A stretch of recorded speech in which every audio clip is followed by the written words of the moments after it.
Здравейте хора, вие сте Сяната нас. Сега ще видите как да си направите косата на куклата така, да кажем твърда. Ето на Франки как съм я направила по-твърдичко. Ето и тук бретон е много твърд сега. А тя не ми е нова, тя ми е от 1 юни.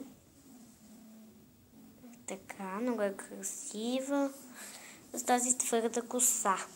Необходими материали: спрей за полиране на ногти, памук и гребенче. Сега ще видите как става. Вземете вашата кукла Monster High и я напръскайте с спрея. Изчакайте само секунда. Ето така. Този спрей прави ногтите ви по-твърди, затова той може да направи и косата. Памукът ви е необходим за попиването така.